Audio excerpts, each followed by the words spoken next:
There was balance throughout the entire process. It was a balance between using our heads and listening to our hearts, the balance of our skills in the people that were chosen to be on the committee, a balance between the detailed process that we developed, and believe me, it was a detailed process, to be able to use it for an analytical purpose, but then that was balanced with a very prayerful approach. Those of us on the committee came to this work with different skills. And so we relied on the skills that we brought, but we balanced that with vulnerability. And it took us a little while, but we were pretty open with each other about our vulnerabilities. Once the tasks were in front of us, it became more evident who was the right person to do that. And it was really a shared experience. The person who had that strength was the one that took that responsibility, and it was a shared workload. And Alan and Sarah were terrific as the coordinators, the leaders of this. They brought out the best in everyone, and they brought out the best in the process. So that's probably another one of the things that was done the best, was who was chosen to be the leaders of the group. It was so well organized. Sarah and Alan led us and really drew on each member's strengths. I loved doing this, which is not something I would have expected. It was cool to see all the different personalities and everybody's strength kind of come together. Each member of the search committee had the right gifts, and everybody on the committee had a chance to shine at one point or another, that there was something unique about each person that we absolutely needed. None of us really came to our experience of Matt in exactly the same way. So the fact that we were able to engage in a discourse about him and a discernment about him and a prayer about him, come into it from all of our own distinct places, and yet somehow land on exactly the same candidate from all different points on the compass, that's really how I knew he was the right person for us. If it had just been one person saying, that's my guy, I would have had concerns about that. But that's really not how it happened. It was the most organic thing you ever could have experienced. We all kind of looked at each other and said, yeah, it's Matt, for entirely reasons of our own, and the reasons in some ways aren't as important as the conclusions. We all got there together. It was a process. There's that phrase, peeling back the layers of the onion, reading the material that he had provided, and then reflecting on that. I felt pulled to him with that. During the Zoom interview, I just kept feeling this growing sense that I think this is the guy that God's already chosen for us. It just was a deepening sense over our entire process that when it came time to make our final decision, it was clear this was the guy that God wanted for us. It was Matt's one quality after another, clearly rising to the top out of a pool of terrific candidates. Matt just seemed like the right choice, the obvious right choice, and it felt that way. Not just, as I said, not just from the paper, but the Zoom interviews and meeting Matt in person just made me think, boy, we would be so lucky if Matt Burdette would say yes to a call, and if we could agree that that was the call to be made, and if the vestry agreed that we agreed, it was all the pieces fell in place, and that's where I say must be God's work. Matt is such a great partner to help us take those next steps, and I also sense that there's a depth in him that is just going to continue to grow and continue to meet us where we are at every next level that we reach. Yeah, I'm so excited. I am confident that our parish will open their hearts and their arms and their eyes and their ears and share in that excitement and say, wow, brave new world, new day, and what a great opportunity for us. I am excited about us having a renewed focus and the hope of greater and better things to come. And I think with Matt's leadership, we can be the beacon on the hill. If we seek God first and we try to bring that to our own St. Thomas first, then we can go out to the community and we can shine like stars. And I think if you have God in your heart, you would radiate a glow that everyone would want to see or want to be a part of St. Thomas Church. He really is, I believe, a treasure, and his own humility and saying out loud, the learning curve is real. I have lots to learn. I have wonderful lay leadership at the ready to help me. I have a wonderful parish that has as yet undiscovered lay leadership that I can help find and grow and take this parish to the place it wants to be. But his own recognition and enthusiasm for our stated desire to grow spiritually, it makes me excited. We have somebody who wants to lean into that challenge, who wants to help lead it, but isn't a top-down guy where he's going to say, this is how you do it. It's like, here's what we're going to do together. And it's like getting into a boat where everybody has an oar, but he is a guide. We have so much potential here at St. Thomas's that the pews are filled with people with gifts who want to use their gifts to serve God in the world. I believe that Matt, as rector, will help us do that. One of the things that he told us was the rector's job is not to tell the congregation where they're going to go.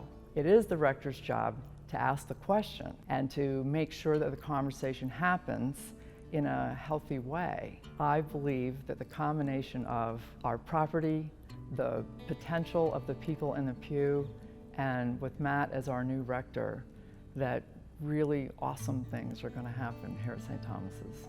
There's an opportunity for us to grow along with him. It's going to be an opportunity for us to be in partnership with him as he grows along with us. He really wants to be with a people who want to grow in their spiritual life, and made it clear that St. Thomas would need to be that for and with him.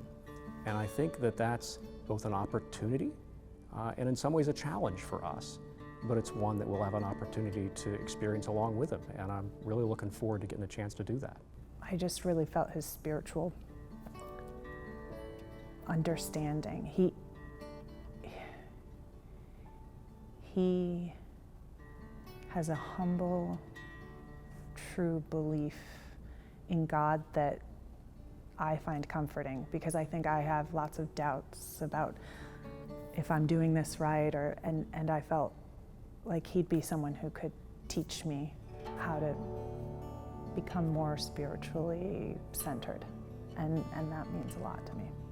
When Matt came here for his visit, one of the activities that we had in the schedule was leading a Bible study, and he really did a wonderful job. So Matt has a PhD in systematic theology, and I don't. He really was able to lead me and the other people who were there in this Bible study into the text, not by telling us what the text said, but by asking us questions and leading us in a way that we understood. And his preaching is a very similar style, that, again, not a PhD academic, head in the clouds kind of preaching, but really able to translate complicated and often mystical or mysterious elements of church theology into a way that people in the pew can understand and relate to. And it's not only his capacity as a teacher, but his ability to marry both the intellectual, the scholastic, the understanding of the gospel, and his heart. He had to bring into that teaching as well. So I think we're in for a real treat. A good teacher is one that you desire to teach the Word of God and that you can understand it and simplify it to your terms, that you don't have to guess or put your own interpretation to it, but it's so simplistic that you can understand what the teacher is saying. When it was all done, you wanted more. You wanted him to teach you more, to help you that you can become a better steward of the Bible. I think you're just born to be a teacher, and maybe he was just born to be a teacher, but it comes so naturally. His humility really stood out to me. He's very approachable. I always felt like he was really listening. At one point, we disagreed on a topic, and I heard him ask questions and really seek to understand where I was coming from. He wanted to hear what I had to say, I wanted to hear what he had to say. I really enjoy that about him. And I'd also say the authenticity in that same conversation, something that I really respected was he was in an interview, but he wasn't just giving me the answer he knew I wanted to hear. He thought deeply about what I was asking him. He knew from the way I asked sort of what I would have preferred him to say, and yet he gave me an authentic answer. And we both walked away from the conversation feeling respected and understood. He was being genuine with me, and he spoke with a willingness to understand what I believed, and I was really impressed by that, and I felt like I could trust what he would say afterwards because he wasn't just going to give me the answer he thought I wanted. He reaches such a broad range of people and groups, and that's not something, it's not his youth, it's his faith, it's his spirit and his commitment and drive that make that happen. It really struck me during the interview how genuine he was. And there was just a sense of, this is who this guy is. And he revealed things about his personal life, and the vulnerability that showed, I think, for me, spoke to his humility and his authenticity. Here is somebody who has such a comfort level speaking with so many different kinds of people, with the bishop, in a sermon to a big audience, individually. And whether it's formal or informal, that's where his authenticity and his wisdom combine. I took him for a walk on Forbidden Drive with my 2 young sons. They loved him, like immediately. My 13-year-old doesn't open up easily to people, and Matt had him talking away about his interests and what he thought, and I was really impressed by that. And the fact that he also could talk with every single member of our committee and vestry, no matter who they were or what their interests were, he found a way to connect with people. We're looking for someone who can pull in young families and keep them there. And if the kids are connected with him, that'd be awesome. You can become a leader, but a great leader is born. And I saw that quality in him. And I think all the other aspects of your job you can learn as you go, but I think you have to have that Holy Spirit in you to be able to express it to someone. Humility is easy for me to talk about with Matt, the Reverend Dr. Matt. The thing that caught me pretty quickly about his humility was he acknowledged that he would need support. He would need support from the vestry, he would need support from the parish.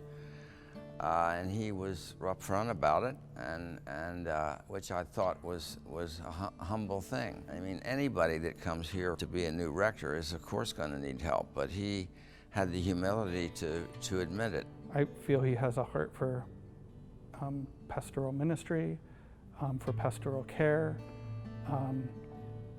for the administration portion of the church. He taught himself accounting at his previous parish in order to make sure that things were going well. He's eager to learn, willing to learn, eager to work collaboratively with the parish and the leadership of the church.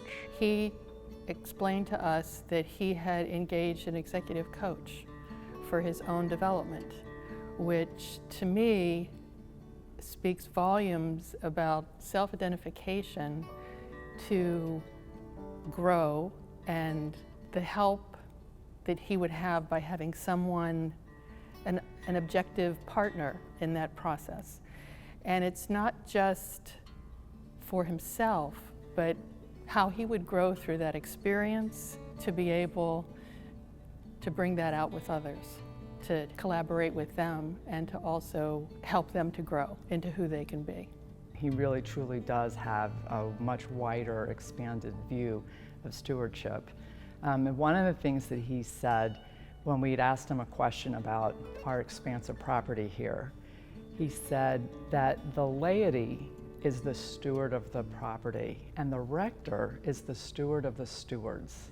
And he really sees that as a model, that coaching, empowering, training people in the work that they do, but also nourishing them spiritually, all of that is stewardship on the role of the rector. He also said to us that he really likes church administration and all those sort of, boring details about, the budgets and finance and all of that stuff. And he really does like it because he sees that as good stewardship, that good administration allows effective ministry by the people. That's what stewardship is taking care of all that we have, people, time, talent, resources, property.